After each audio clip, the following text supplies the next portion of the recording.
आज हम गुरु की महिमा से जुड़े एक दिव्य श्लोक का अर्थ समझेंगे।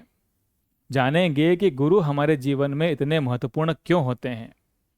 गुरु केवल शिक्षा देने वाले व्यक्ति नहीं होते, बल्कि वे हमारे जीवन के अंधकार को दूर कर ज्ञान का प्रकाश फैलाने वाले मार्गदर्शक होते हैं। जब जीवन में सही और गलत का अंतर समझ में नहीं आता, तब गुरु ही हमें सत्य, संस्कार और सफलता का मार्ग दिखाते हैं। सनातन संस्कृति में गुरु को भगवान से भी ऊंचा स्थान दिया गया है, क्योंकि भगवान तक पहुंचने का मार्ग भी गुरु ही दिखाते हैं। यह श्लोक सामान्यतः गुरु वंदना में, पूजा से पहले, स्कूल में, आश्रम में या फिर गुरु पूर्णिमा पर बोला जाता है। तो आइए श्रद्धा और भक्ति के साथ इस पवित्र गुरु स्तुति श्लोक का शब्दार्थ, भावार्थ और इसकी गहरी आध्यात्मिक व्याख्या समझते हैं। सबसे पहले हम श्लोक को पढ़ते हैं। गुरुर ब्रह्मा गुरुर्विष्णु गुरुर्देवो महेश्वर गुरुर साक्षात परब्रह्म तस्मै श्री गुरुवे नमः। चलिए सबसे पहले हम इस श्लोक के शब्दों के अर्थों को समझते हैं। गुरुर ब्रह्मा, गुरु ही ब्रह्मा है, ब्रह्मा जो सृष्टि के रचयिता हैं।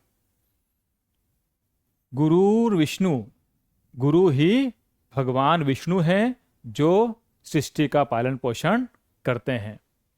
गुरुर देवो, गुरु ही देवों के देव हैं। देवों के देव, बताइए कौन है? महा प्लस ईश्वर,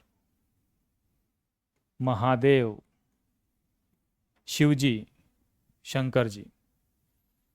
गुरु साक्षात परब्रह्म, गुरु ही साक्षात यानी दिखाई देने वाले, दिखाई देने वाले परब्रह्म है। परब्रह्म का मतलब होता है सर्वोच्च निराकार ईश्वर, जो पूरे ब्रह्मांड का मूल है। और इसी के ऊपर मैं अगला वीडियो लाने वाला हूं, समझाऊंगा पूरा परब्रह्म के बारे में। ठीक है। तस्मै, तस्मै का मतलब होता है उस या उन। श्री, आदरणीय या पूजनीय, आदरणीय या पूजनीय। गुरुवे, गुरु को नमन या फिर नमस्कार, ठीक है, वंदना। ठीक है, तो ये थे इस श्लोक के शब्दों के अर्थ। ठीक है, एक बार देख लीजिए, फिर बात करते हैं इसके भावार्थ के बारे में। गुरु ही ब्रह्मा है, गुरु ही विष्णु है और गुरु ही देवों के देव महादेव हैं। गुरु ही साक्षात रूप में दिखाई देने वाले परब्रह्म हैं।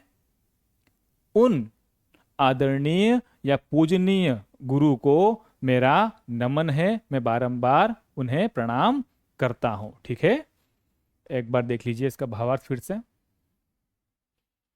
गुरु ही ब्रह्मा है, गुरु ही विष्णु है और गुरु ही भगवान शंकर है।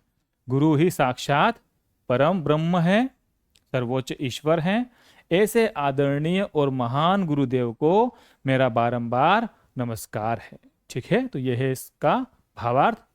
एक बार देख लीजिए, फिर बात करते हैं इसके गहरे भावार्थ के बारे में।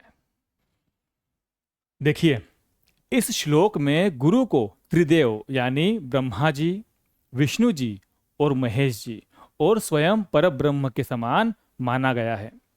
इसके पीछे का आध्यात्मिक और व्यावहारिक भाव बहुत गहरा है।